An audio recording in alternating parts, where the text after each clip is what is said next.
in terms of the short-term stuff, I think that there are three critical things that anyone should be looking at right now. And that is, first up, manage your mindset. The decisions that you make over the coming weeks are really going to have enormous impact on your business, on your organization for months and possibly years to come. So you need to make sure that you are in a really good headspace. And so, whatever you have to do, is stop watching the news, get out into nature, surround yourself such that you're only speaking with very kind of positive people. You need to be managing your headspace first and foremost. And then I think it's a matter of really understanding the budget, the money, so that you can make really informed decisions. I've had a number of, meetings and phone calls with my accountant already, so that the decisions that I make are going to be financially responsible decisions. And I understand what my boundaries are, my parameters are. But then it's all about marketing. This is not the time to be going dark. This is the time to really, I guess, review your marketing calendar and make some changes. Welcome to the Get Invested podcast, where we share great conversations with experts from all walks of life to uncover their secret know-how on where they invest their time, their skills and their money, and the benefits that this has created. You see, the truth is that everyone invests. Every minute of every day, we're investing our time, our skills, our energy and our money in something. Some of us are investing consciously, some unconsciously, sometimes for good, sometimes for bad, and sometimes for no impact. Get Invested will help you to start living by design, not by default. I'm going to help you to make it happen, not let it happen. You will hear the top tips on how you can live with conscious intent so that you can live more, work less, and leave a living legacy by investing now. Listen to the show to discover the top tips on how to get started, make the most of your investment journey, and ultimately to be living your dream, not someone else's. More episodes can be found on iTunes or at bushymartin.com.au/get invested. Thanks for listening, and now let's get invested. Hi, freedom fighters. How are you managing and surviving in our current radically uncertain times? What are you thinking? How are you behaving? And what are you doing to survive and thrive? What approach do you need to adopt to overcome your fears, take positive action, and optimize your opportunities? Let me answer by saying that today, mum's the word. If you're not sure how to answer these burning questions, then today's guest is going to give you some easy-to-follow frameworks and simple steps that will become part of the way you approach any situation moving forward. As believe me when I say that the current climate will be a sign of things to come. So how you embrace rapid change as either a threat or an opportunity will make or break your success. And as you've already heard in the opening excerpt, mum, that's capital M-U-M, is the word. Mum's the word. If we break down MUM, you just need to embrace three critical things: your mindset, your understanding of money or your cash flow, and lastly, your marketing messaging. What you say to who and how to build a collaborative community and strong long-term partnerships focused on supporting each other through the challenges that lie ahead. And mum's the word for another reason. Who do you always turn to when the going gets really tough? Who is always there in your hour of need? For most of us, it's our mums. Someone wise once said that to survive in life, you just need air, water, and your mum. Your mum is someone who's always there for you, and she'll do whatever it takes to keep you safe. Mum is someone that you run to when something goes wrong or when you feel like the world is crumbling and you just need some good solid advice and a big warm hug. Mum is always your go-to, regardless of what age you are. There's no denying there's a very special relationship we all have with our mums. Our mums have that magic touch and the hugs to help us heal our wounds, both physical and emotional. In challenging times, we don't need anything more than mum's voice to say, it's going to be all right. And this makes all the difference. Your mum always has your back. Unfortunately, I lost my mum to cancer a few years ago, but she was always my rock, God bless her. And in a strange way, she still is. When I look back on all the years, I realise that without the unconditional love of mum, I wouldn't be who I am or where I am today. And there isn't a day that goes by when I don't think about her. Our mums are our silent guides.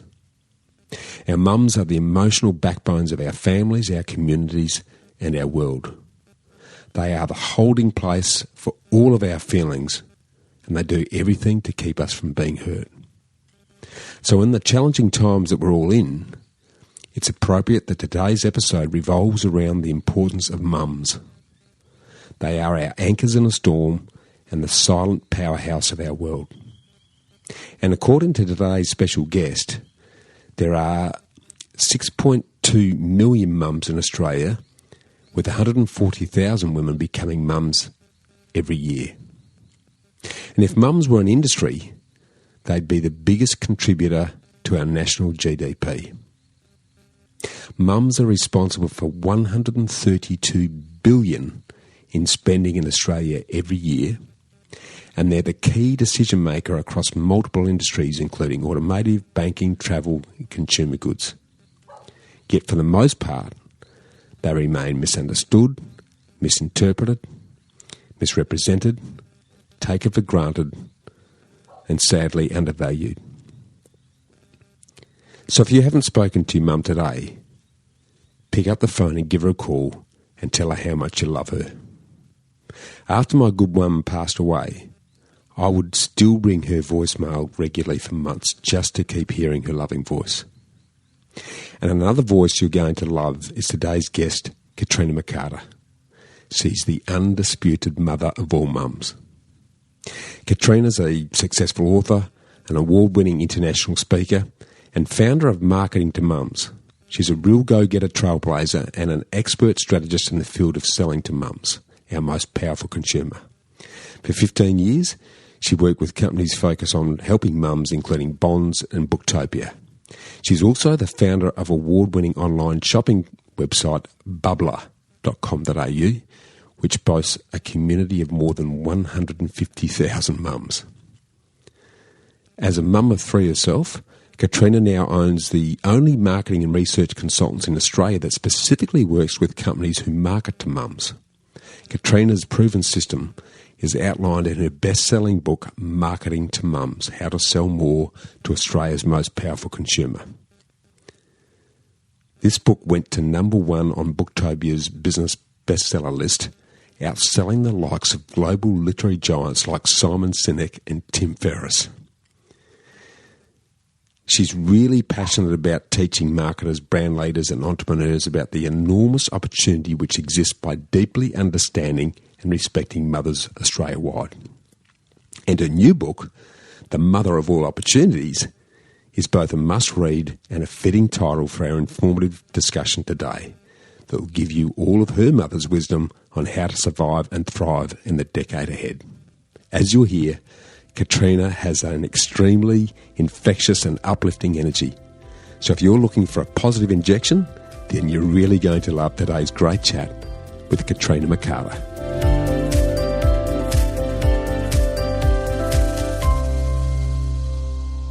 Welcome, freedom fighters.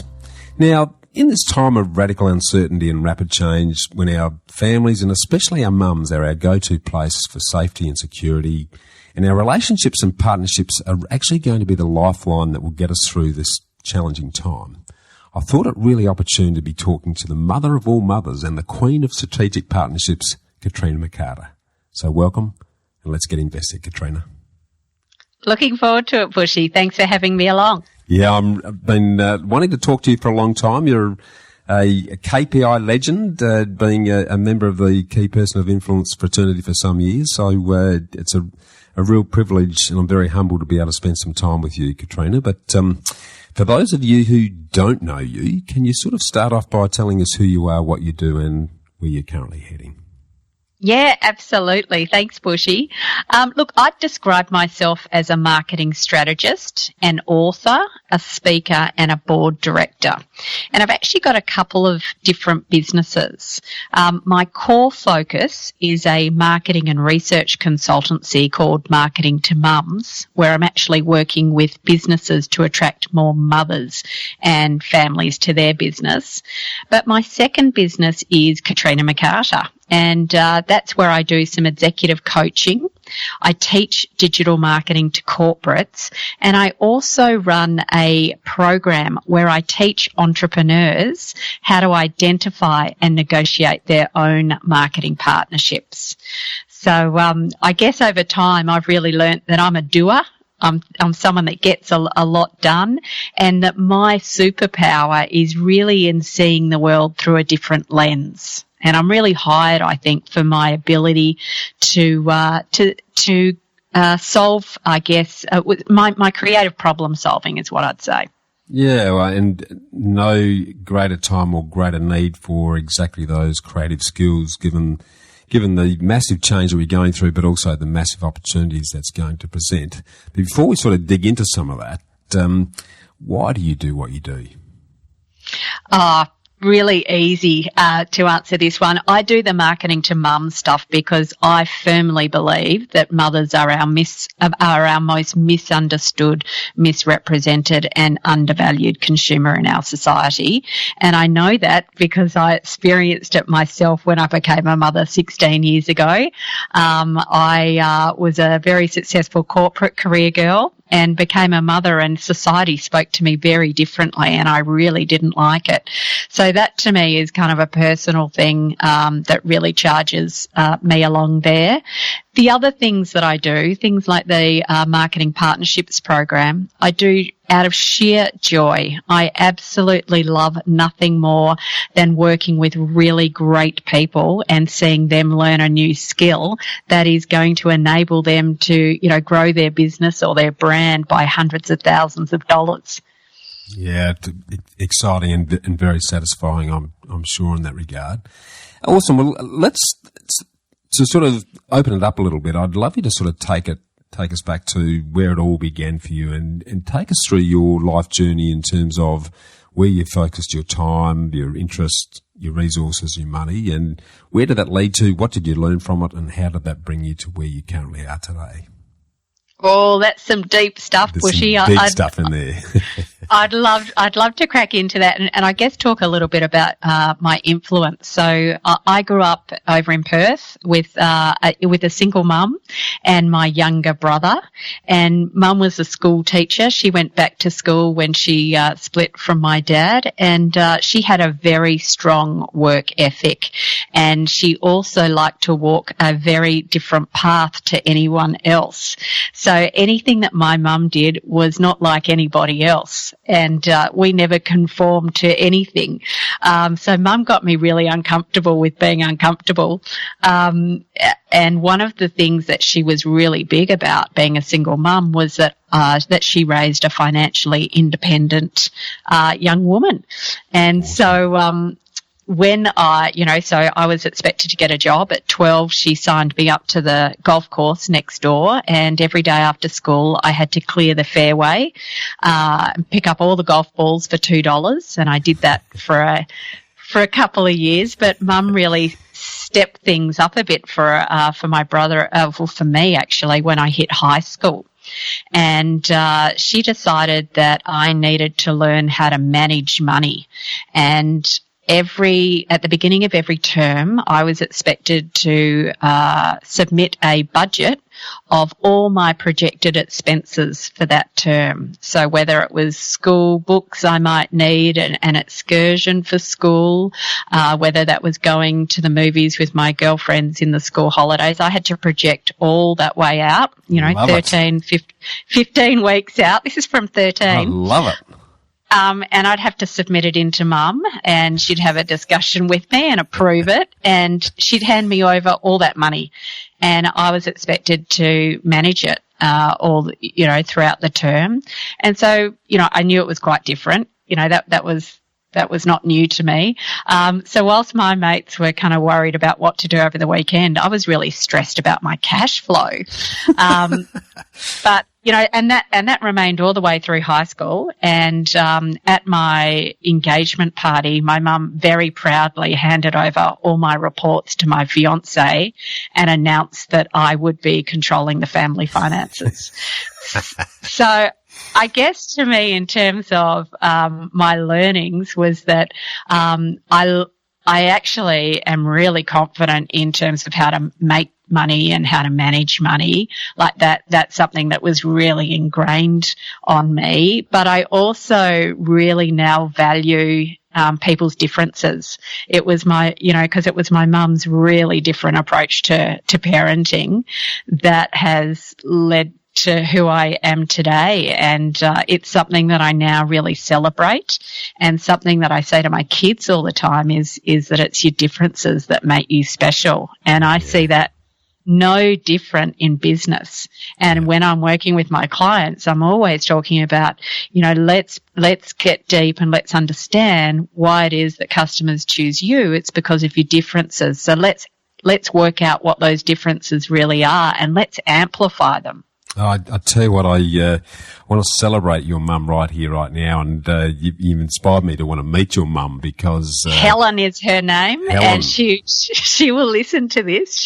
I often tell this story, but yeah, she's a pretty amazing woman. Tell me, I'd like to dig right in there, because often our own views of life are, very formatively moulded and shaped by our good parents. And you sort of mentioned very early there that she'd love to be different. She obviously celebrated being different. Why did she recognise that, and obviously that's become one of her values, which is now one of your values. Where did this need and desire to be different come from?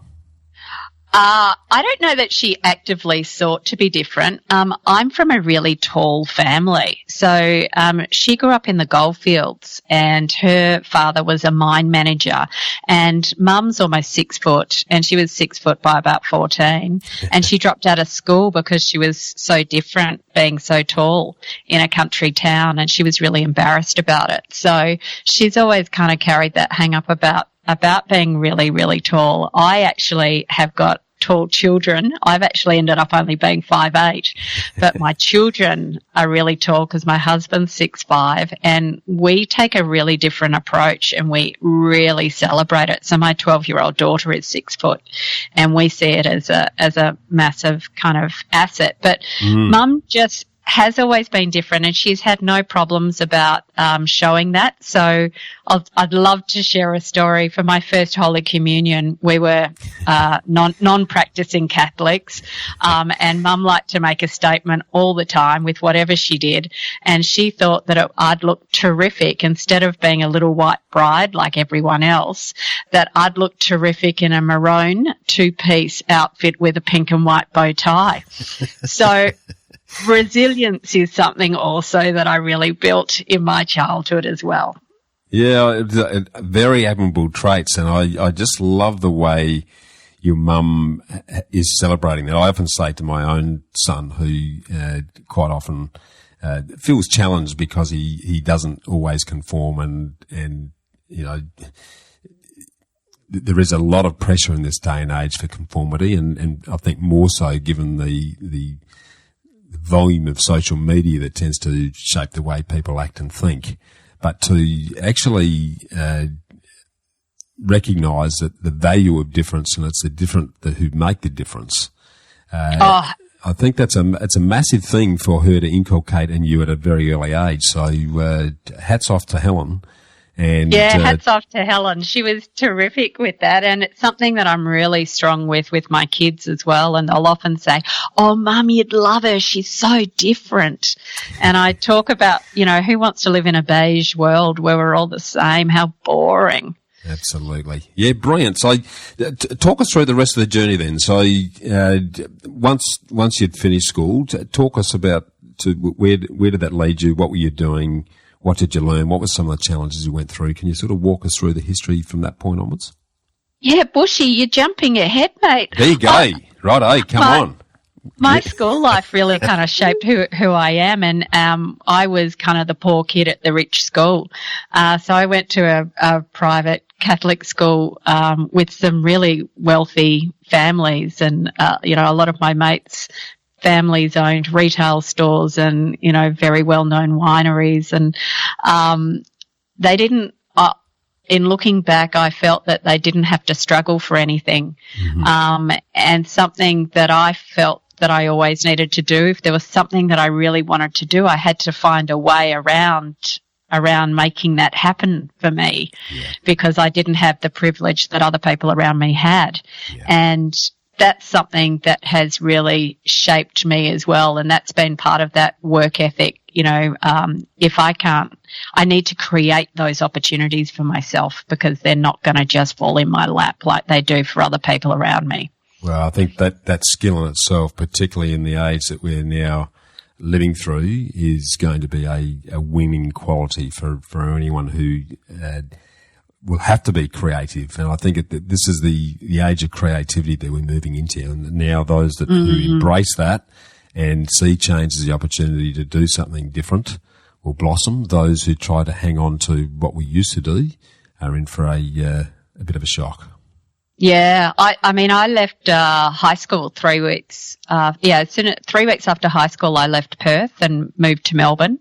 I was keen for adventure, and I enrolled in a Bachelor of Business at RMIT, and dropped out within 6 months. Because for me, Bright Lakes, big city, there was just so much fun to be had, and I actually had a lot of fun for a couple of years, and it was cause of great concern for everyone around me. But I've always had a strong self-belief that when the time came, I would knuckle down. Yeah. And that time came when I received a letter from a friend to tell me she was enrolling in her second degree, and I was working for a local Melbourne lawyer and still going to nightclubs, and I thought, okay, it's time to get myself together.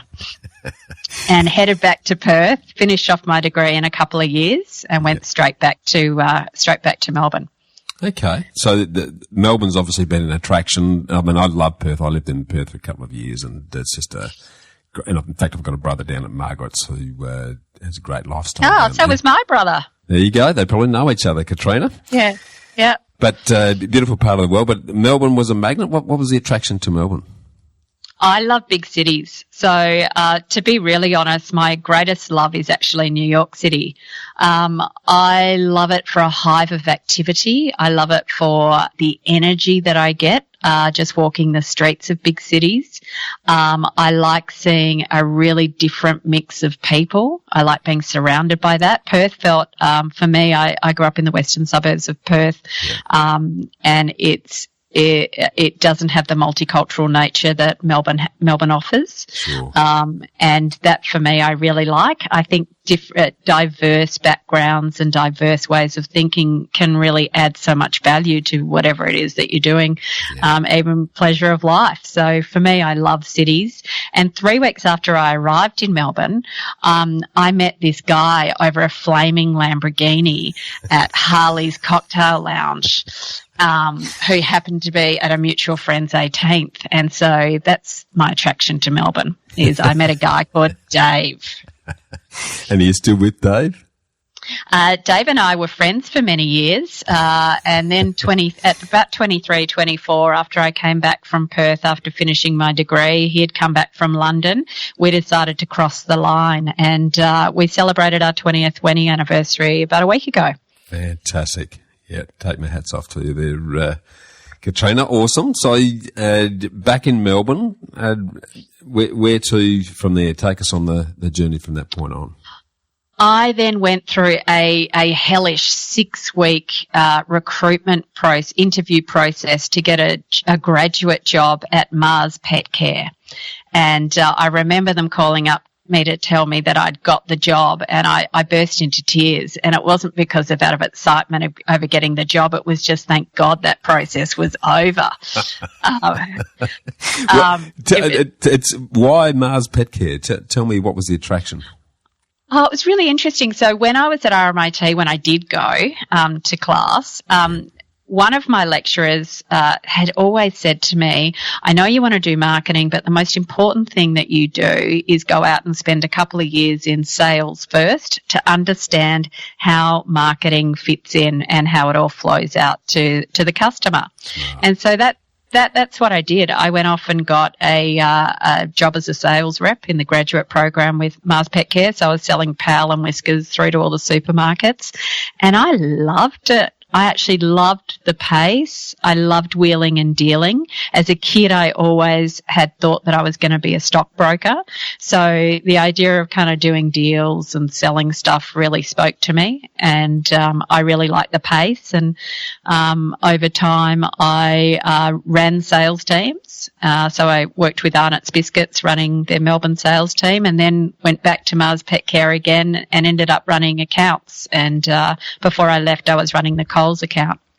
Awesome.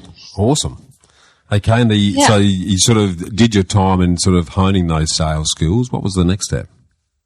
My next step, well, so I thought that I was a really big wig. I loved my corporate career, and then I had a baby, and things really kind of changed. I had a fairly unsettled baby as well, and I found the transition into motherhood pretty tough because I was in control in my corporate world, but at home it was like I didn't know what the hell I was doing.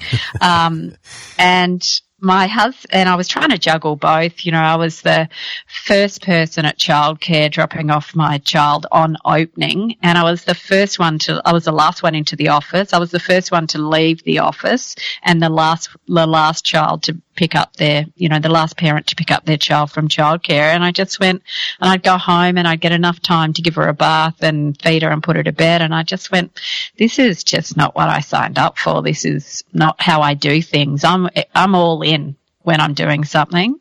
I'm really all in. And so my husband said, do you want to take a year off and let's go back to Perth? And he had bought a boat, and he had negotiated a 5-day workload over 4 days at one of the hospitals over in Perth. Okay. And I went, yeah, let's do that. I'll go and kind of hang out with Mum and bond with Lucy, our first child. And and we loved it. We absolutely loved it. And we ended up spending 10 years there. And I made a decision soon after, pausing my career that I wanted to be around for the first 5 years of my kids' lives. That was important to me. I was really willing to forego career and income. I wanted to have really strong bonds with my kids, and I wanted to be present, and that's how I wanted to do it. I had no judgment against anyone else's decisions. Yep. But as I said, when I'm in, I'm all in. Yeah. And so I spent the next, I had another couple of kids over in Perth. I've got 3. And after having that kind of 5-year break, I went, I'm ready to do something now. But there's no grocery industry in Perth. So I had to recreate myself. And, I was playing cards with my Greek girlfriends on a Saturday night. We would get together every couple of months, and you were only ever allowed to wear your trackies, your Ugg boots, and you brought your own bag of mixed lollies. And we would play, and we'd play until about 1 a.m. and talk and chat. And they were all talking about these amazing deals that they were picking up. And, me being that wheeler and dealer, I was like, what are you talking about? And they were all talking about these half-price massages and this that they were getting. And it was the introduction of the group buying sites. So I don't know if you're familiar with Groupon and Scoopon that came out. Yeah. So I went, this is interesting. And I watched it for a couple of months, and I went, no one here is doing anything here for the family market. I'm going to do that. And so I started announcing to people around Perth that, I was going to launch this family deal site. And everyone, first of all, looked at me very strangely because I had no work history. I was a mum in the park to them. And also they all were sharing their bad experience with me in terms of purchasing through a group buying site. But I was fairly persistent. I didn't have the money, and I thought, well, how am I going to make this happen? So I started taking out investors and for coffee around St. George's Terrace and pitching my business idea. And I had a lot of very awkward coffees in the beginning. But within 6 months, I had secured 4 investors, local dads actually, in Perth, and I launched within 6 months. And I grew that business to, we ended up going national, and I grew that business to a community of 150,000 mums before selling that business in 2016. And that's where I really learned everything. I did everything in the business, and I did it with someone else's money, so I was really cautious about how I spent it and invested it, and it meant that I really became resourceful in my marketing, and I really grew that business by making marketing partnerships. Yeah, let's dig in a bit there, because I think this is going to be particularly pertinent to the times that we're about to move through.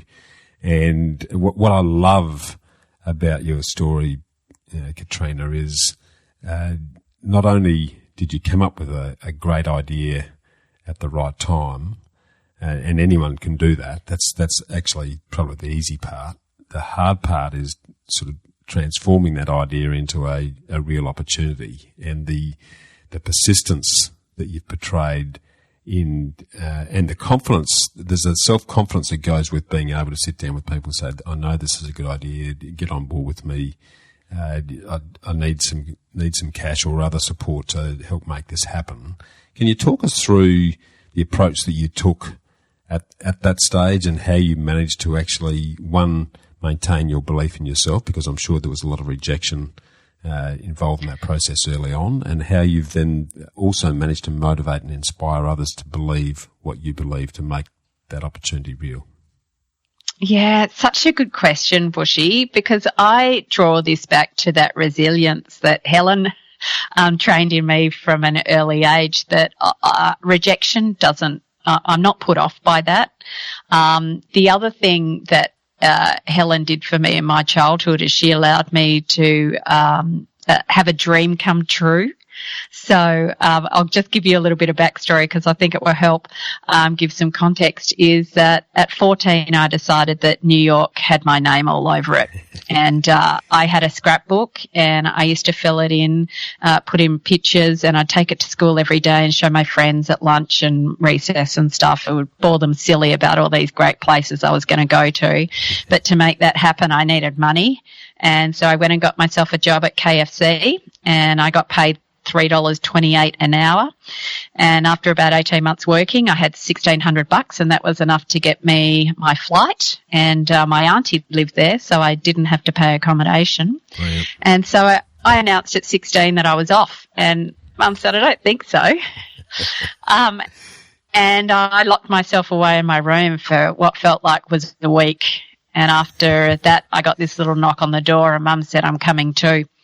And we had 3 glorious weeks in New York, and it was everything that I could possibly have imagined in my scrapbook and more.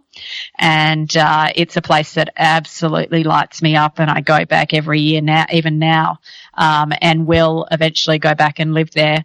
But to me, that gift of Helen allowing me to make something come true that seemed not really possible as a 14-year-old kid has really shaped my thinking.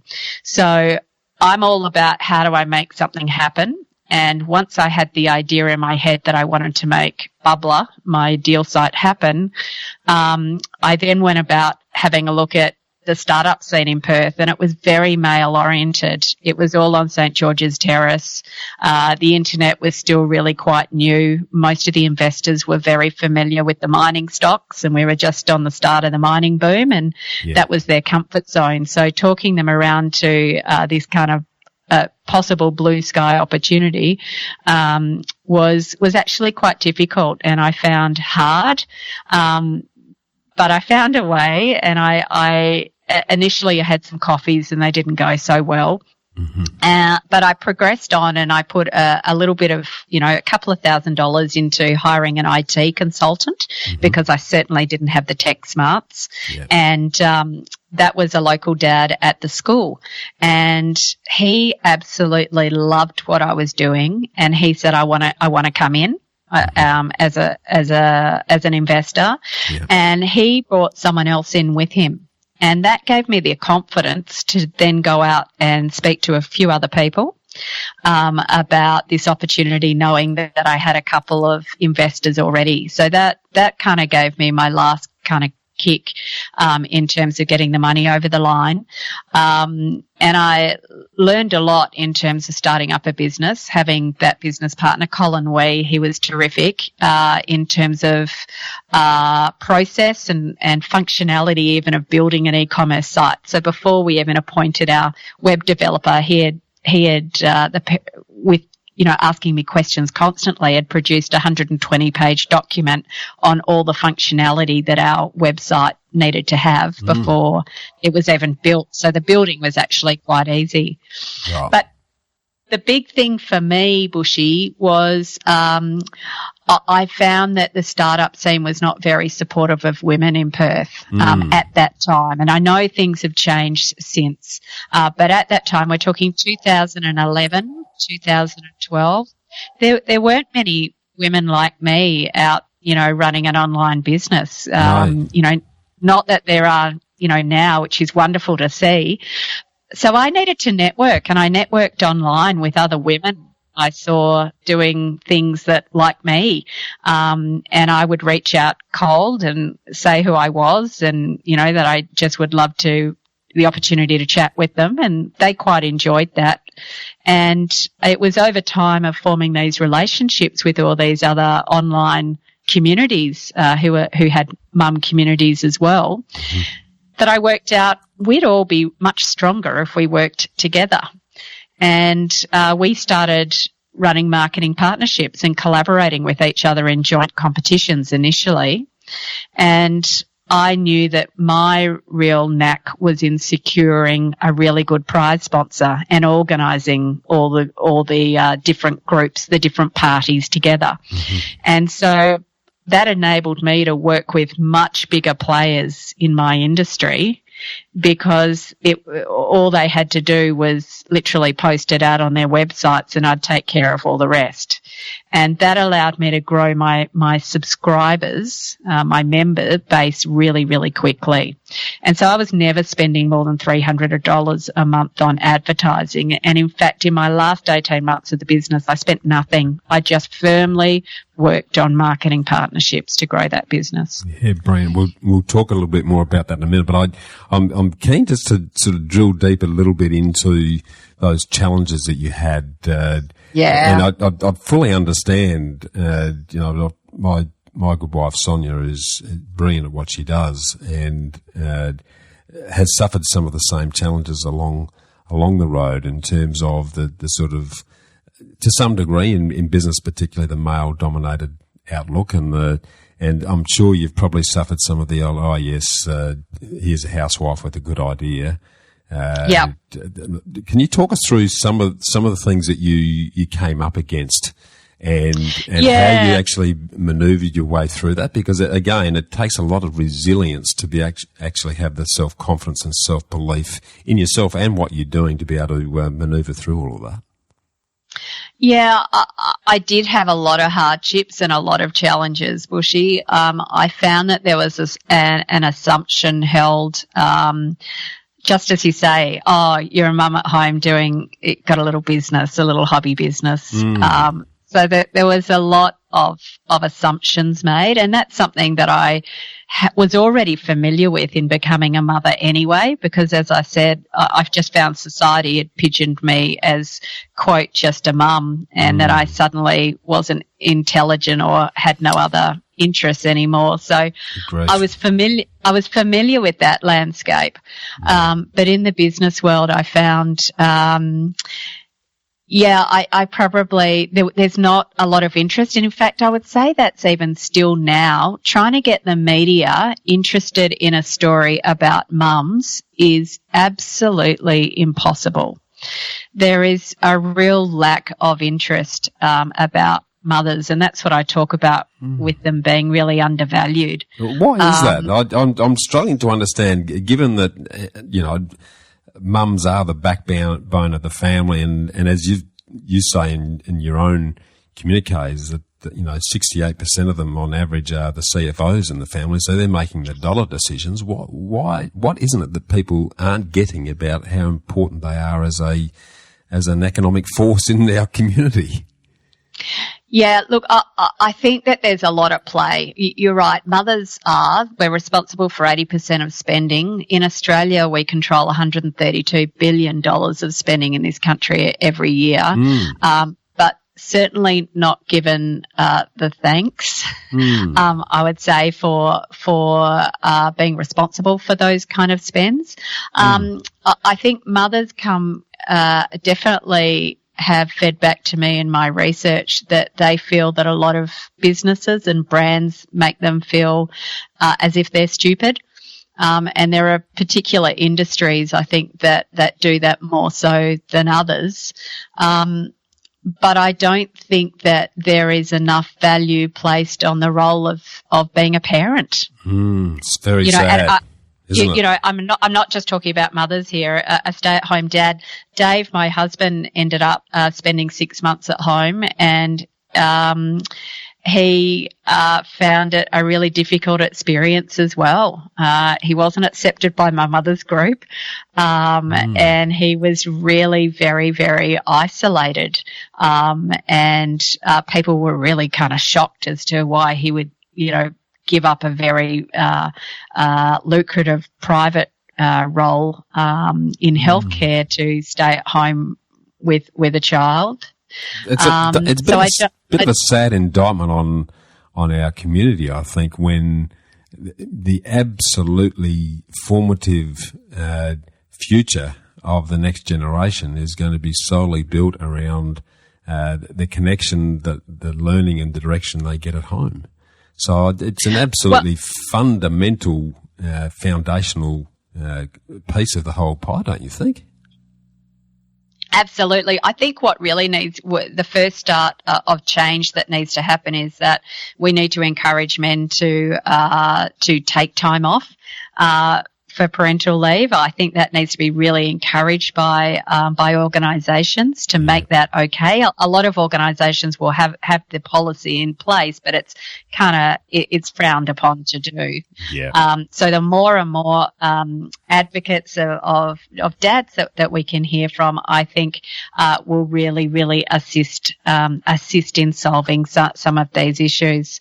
But yeah, for me, I found there was a lot of, you're a mum, got a little hobby business or a side hustle, as your escapism from the kids.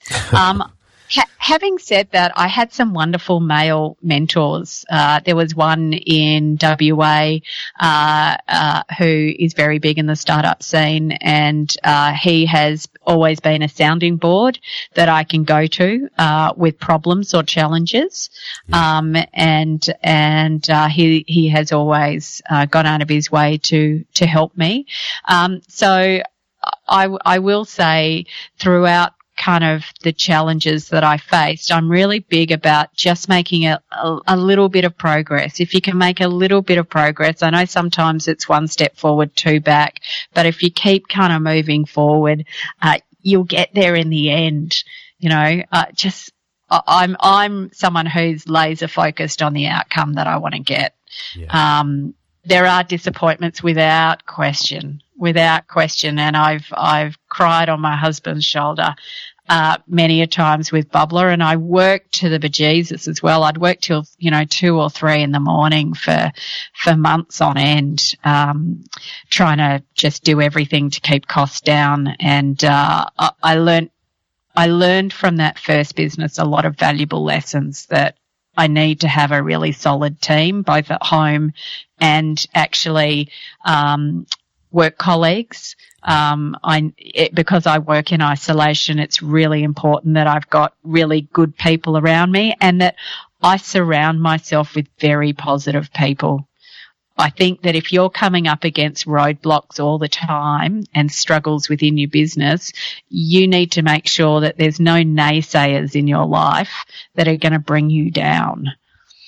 Yeah, that's a brilliant advice. So any other lessons apart from those very two important ones that have come out of that? And I mention that because we're all about to go through massive periods of change, and that change that you're talking about in terms of advocating dads, there's no better time now than when we're all in lockdown and we're operating from home to actually shift some of those ingrained habits and attitudes.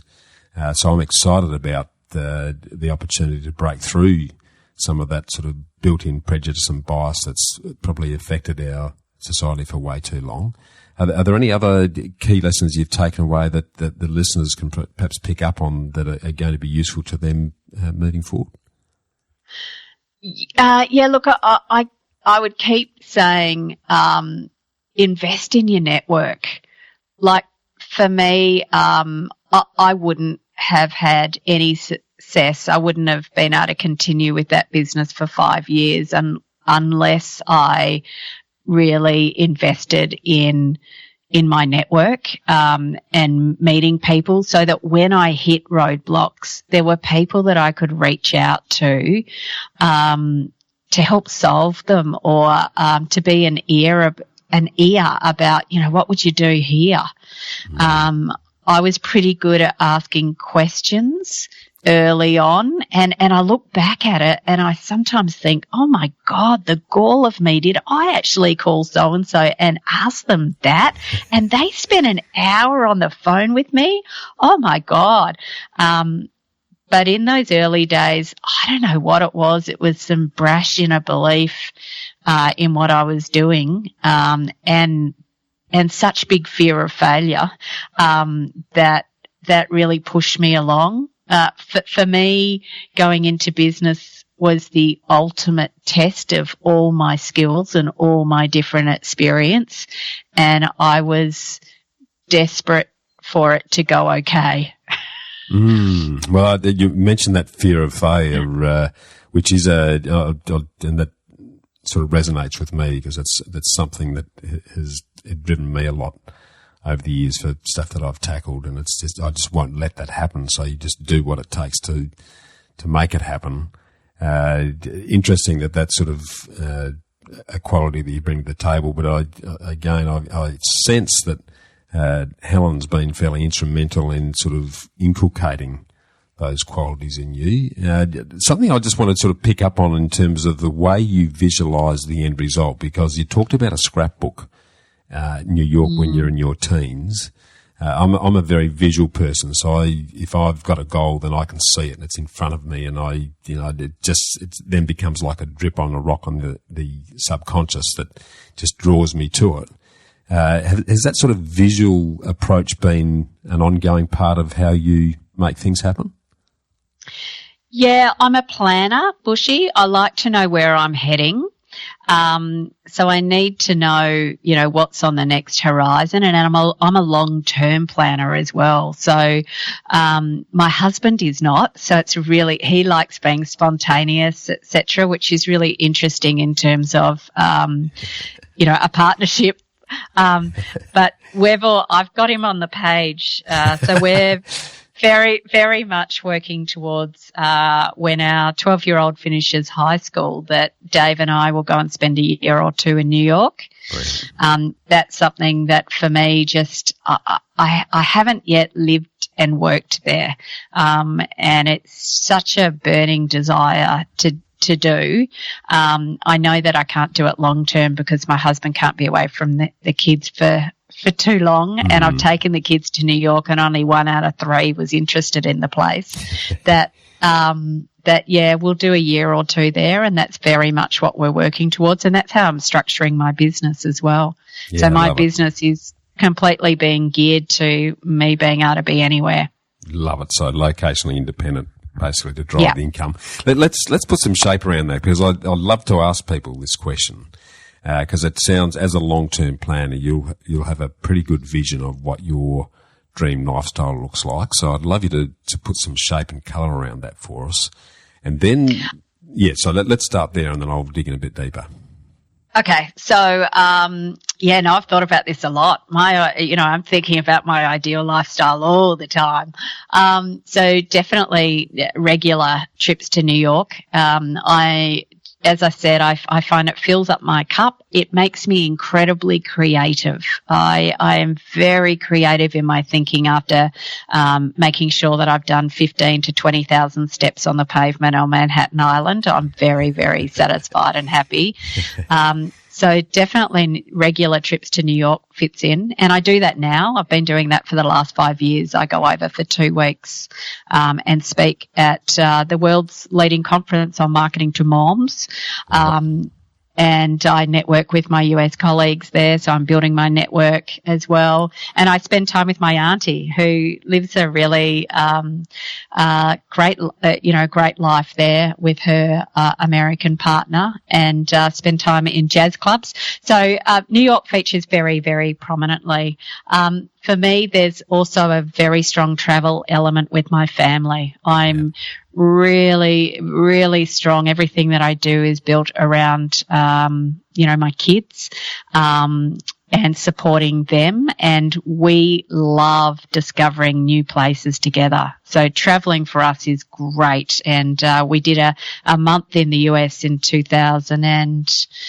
it was about 2 or 3 years ago, 2018, and we just loved it. So we were all set to do a month in Europe, in northern Italy, Barcelona and Paris before the world turned upside down. And we will get that done, but it just may not be this June.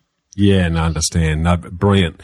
So with that sort of, and you're sort of, to a fair degree, you're living that lifestyle now, but I guess what I've noticed in sort of reviewing sustainable success over time is that I see a lot of people invest in their work, their career, or their business, and there's a focus on income. But those that achieve long-term financial freedom also invest in growth assets that help to replace that active work over time. Outside of your business, Katrina, what growth assets do you or will you be investing in to sustain that lifestyle you're talking about? Great question, Bushy. Gets a lot of airtime at my place at the moment. At the moment, we're heavily investing in our kids as our kids' education as our growth assets. Yeah. In terms of exposing them to travel, like we really want to create some memories, whilst they're still, with us at home, and also their education. So we invest really heavily in that. Once that kind of frees up, we'll definitely be looking at some property developing. Whilst I had that career break over in Perth, we flipped a couple of homes. Great. And I actually ended up flipping a home for somebody else and really loved it. And I'm obsessed with $1 million listings New York and $1 million listings LA. And so when I was there last year, I actually dropped in a copy of my new book to each of the real estate agents in the show. Love it. No. We're likely to then look at property. It's an area that both my husband and I are familiar in and feel pretty comfortable doing. Yeah, not awesome. So while we're sort of talking around that piece, everyone's got a slightly different definition of what they describe as long-term sustainable success. What does it mean to you, and what's the secret to it, do you think? Long-term sustainable success. I think it's definitely about doing something that you love. Yeah. So, without question, I make sure that I'm investing my time in doing activities that I really love. So I want to change the way we see mothers. And I want to enable entrepreneurs to, create amazing collaborative partnerships. That's something else. So following things that I really love is probably one of the big things, I think, in terms of creating a sustainable business. What else?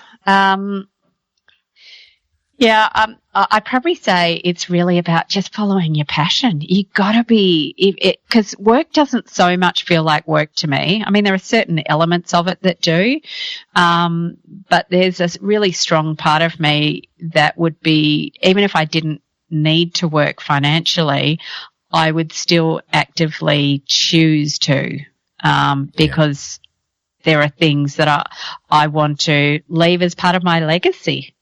Yeah. Yeah. And what is that legacy as you see it at the moment? I want to shape how brands see mothers. Like, I actually see them as an enormous financial opportunity for businesses, for a start. Massive. So that to me is really what I'm pretty big on. Yeah. And I want to be known as I walk a different path. I know that. I do things differently. I'm the only one in Australia that specialises in the mum market. And I want to be a pioneer of that.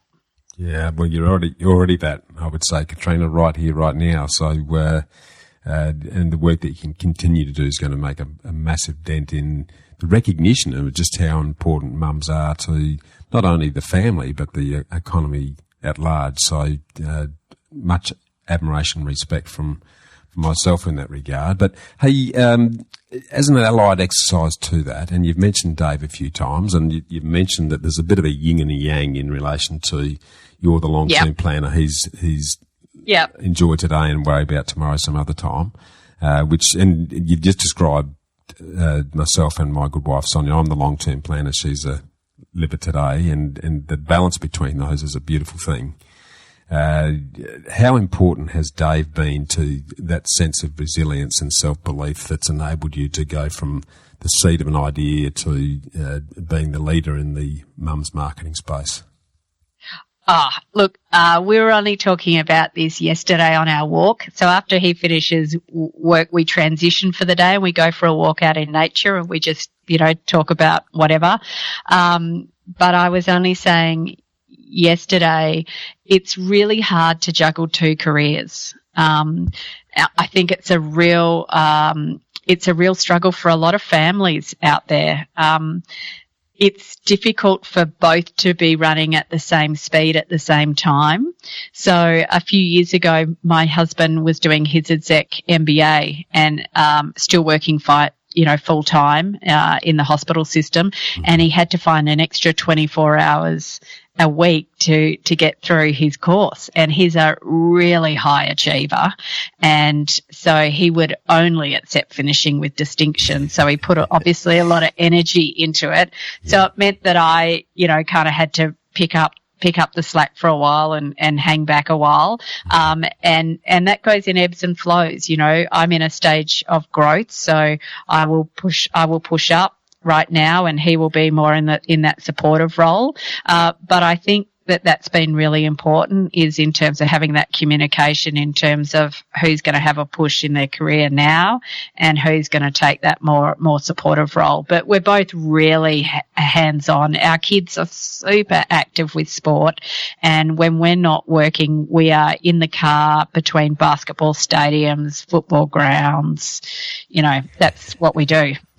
The taxi driver on the weekend and most nights of the week. Yeah. I have one key rule is that the kids aren't allowed to sit on their phones in the car because I said I don't want to be treated like an Uber driver.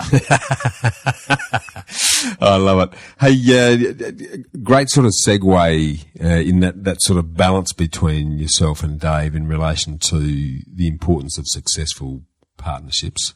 Because partnerships is, as you've already said a number of times, is a massive part of what's helped you to get you where you are today.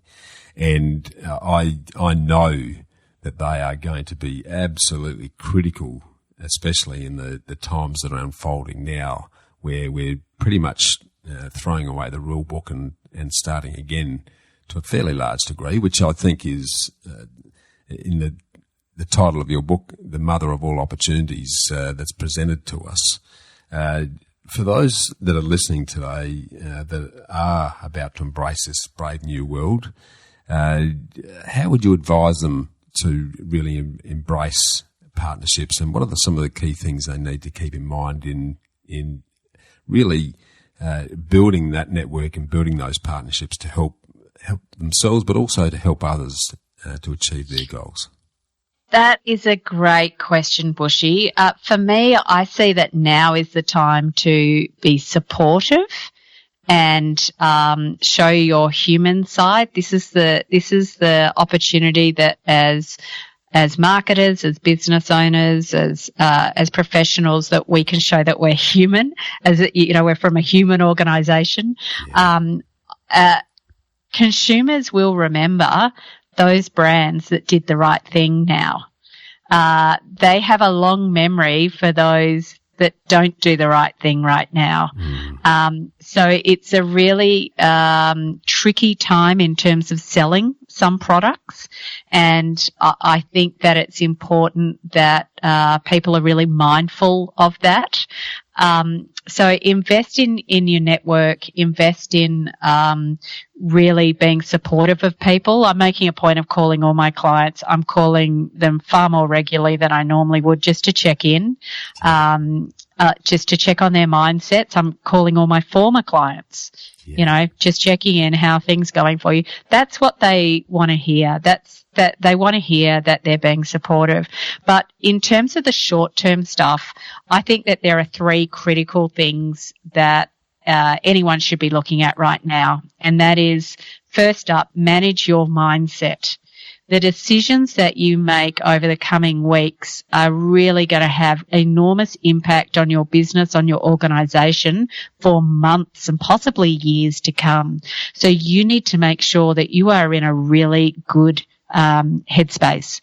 And so, whatever you have to do, if stop watching the news, get out into nature, surround yourself such that you're only speaking with very kind of positive people. You need to be managing your headspace first and foremost.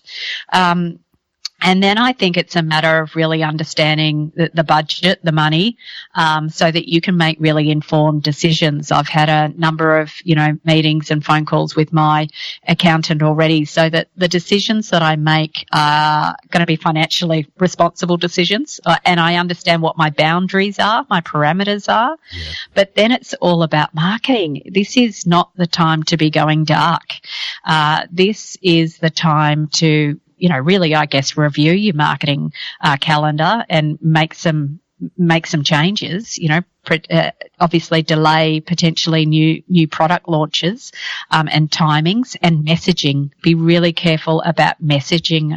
I think that the businesses that will be successful now are those that can react with speed, and those that demonstrate really strong empathy. And that was something that was echoed in a great article in Forbes magazine recently by a colleague of mine, a friend called Jeff Fromm. And he says, the businesses that will win are going to be those that show empathy and speed. And that's really what it's about, I think. Absolutely brilliantly summed up there, Katrina. Right, that was a piece of gold. Thank you. I think you've sort of hit all of the absolute key aspects there, and the important things to be focusing on, because in a world of noise, and I guess we're buried in the 24/7 reality show that is the pandemic at the moment, and most of that's negative and soul destroying. To focus on what you've just mentioned there in relation to mindset, controlling what you listen to, understanding your cash flow, and then being very careful about your messaging. It's what I love, the laser-like focus that you brought to that. There's nothing actually difficult in any of that, but we need to make the choice to focus on those things rather than be distracted on the 1,000 other things that are getting thrown at us. I agree. It's a really active choice, Bushy. And when I'm talking about mindset, I'm also not just talking about your own mindset. It's like if you're in an organisation, it's about the mindset of your employees. What are you doing to manage they're out making decisions for your business or within your organisation. How are you managing all your employees' mindsets? Like, what are you doing to help them with their emotional well-being in this new world? That's super important. But also think about the mindset of your clients and your customers. The world has changed and their pain points have changed. The problems that you solve could be quite different, and you're going to need to adapt. So it's really important that you look at mindset from 3 different angles. As I said, yourself, the employees, and your customers. Yeah, brilliant. That's just such a good and sage advice, Katrina, and very timely in the context of of what we're now needing to tackle as the change comes through. Okay, I'd sort of like to switch into what I like to refer to as the ambush or the bushfire lightning round, if I may, and it's just 5 quick questions that all the listeners like to hear your wisdom on. And the first of those is, what's your favourite quote and why? Oh, look, there's a couple that I go by. I kind of come in waves with my quotes. One of the ones that I love is, if opportunity doesn't knock, build a door. And what I mean by that is, like, look for other ways around it, get creative with your problem solving. And another one that I heard recently that really resonated with me, and I think it was Daniel Priestley, I hope I'm right with that. He said, slow down to speed up.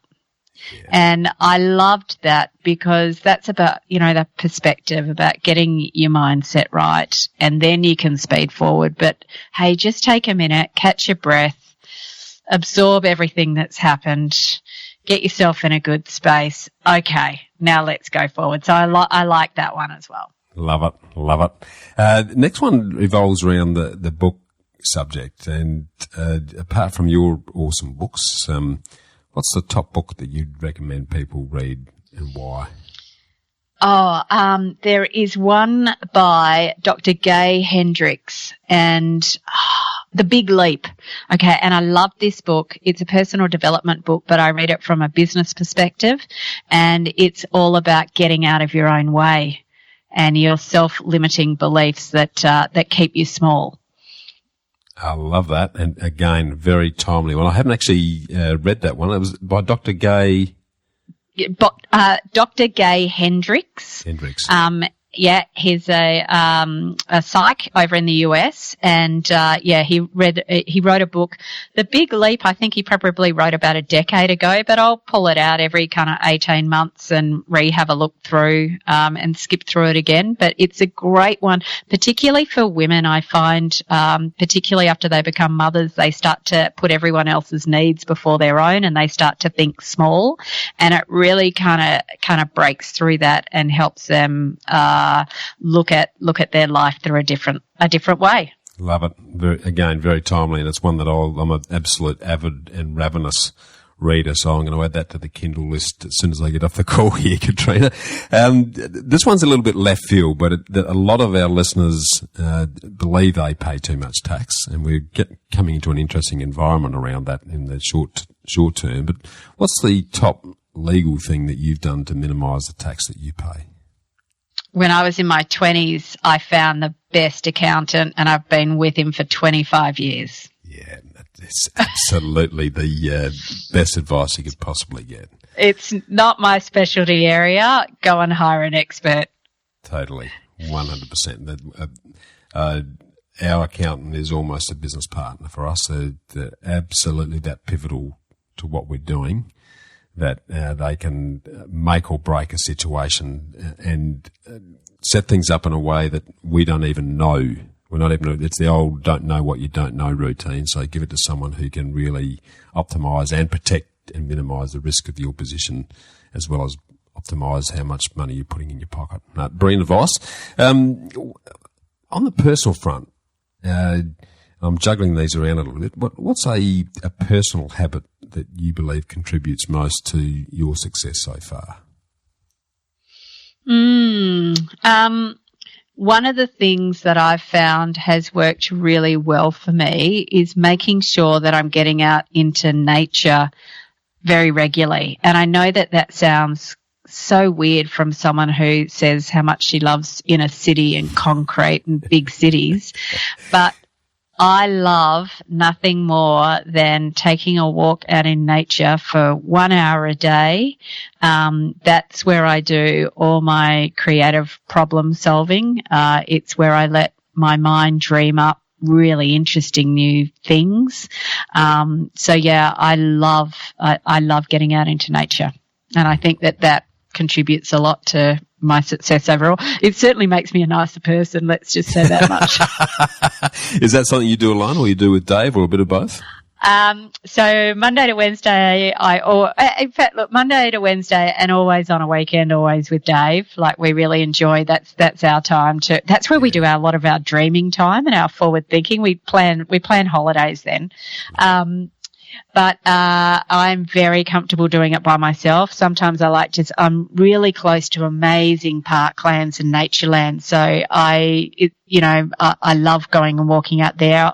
Sometimes I'll put on an Audible book. But a lot of the times I've got so much bird life. I just love listening to the kookaburras. Yeah, the kookaburras are our favourite. We've got two bases, a country base in South Australia and a base on the Mornington Peninsula down at Balnarring. And really? Yeah. The lawyer. So the lawyer I worked for when I was just dropped out of uni is the local lawyer in Balnarring. There you go. Well, we're just out of town, and they're in Merricks. They're okay. Well, we're pretty close. We're on some acres. This is where I'm speaking to you from at the moment, and I wake up in the morning to the sound of the Kookaburra chorus. There is just nothing better, is there? I just that laughter, that sort of, it's very infectious. Can't put a value on it. I'm on a big bush block, just out of Melbourne, which again is really weird for someone who loves the inner city. And I've been in the inner city until 18 months ago, but part of that move out was affording the kids education. And I've got a big bush block with some protected gum trees in my backyard, and we've got a family of kookaburras that live out there. So I can go and sit outside, and the little family come out in the evening around 8 o'clock and have a bit of a yak. Love it. Hey, last one of the ambush series. What's both the worst and the best piece of investment advice that you've received so far? Best piece of advice I got was actually from our friend, our joint friend, our mutual friend, Andrew Griffiths, who said have diverse and multiple income streams.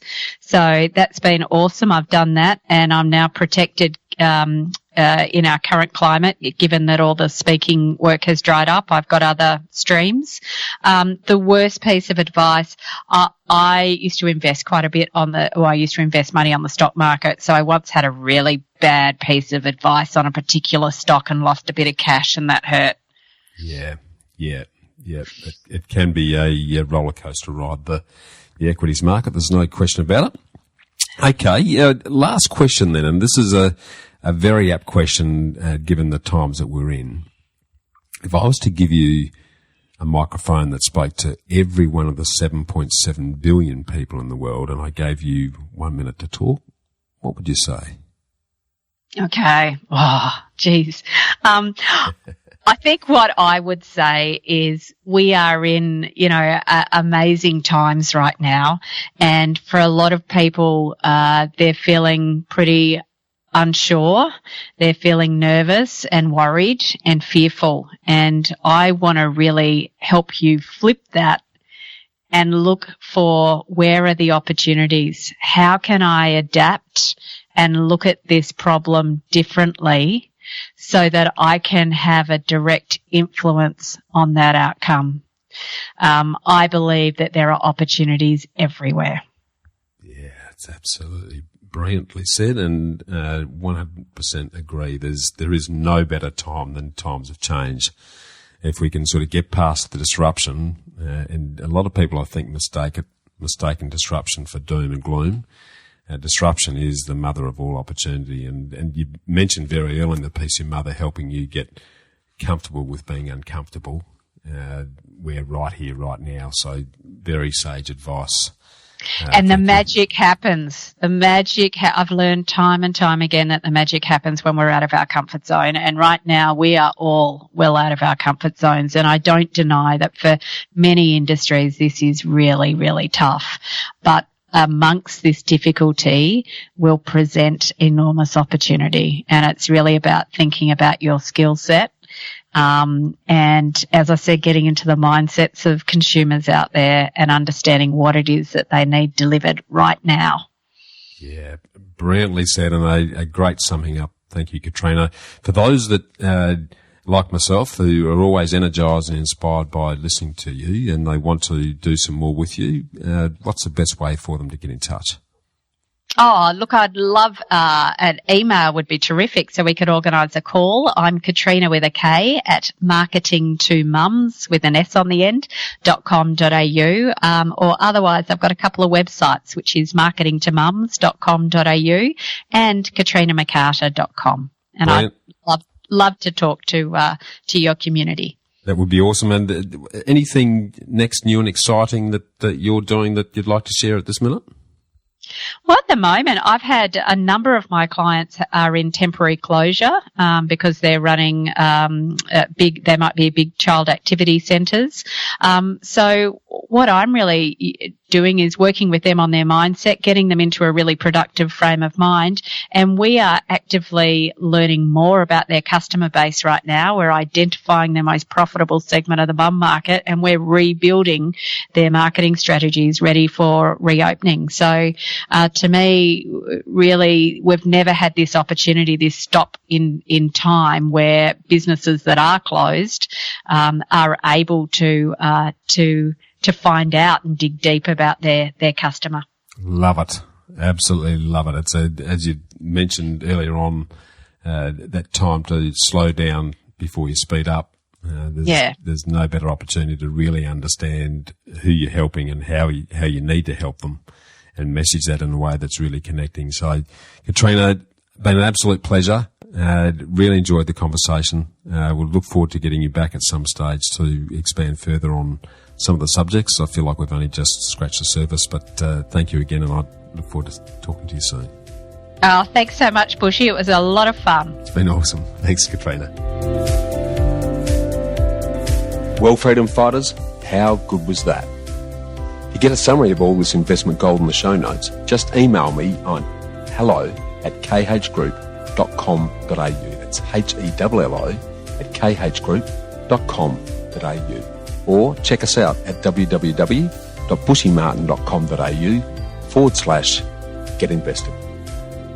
I look forward to joining you next week for another episode of the Get Invested podcast. So thanks for listening, and as always, dream as if you live forever and live as if you'll die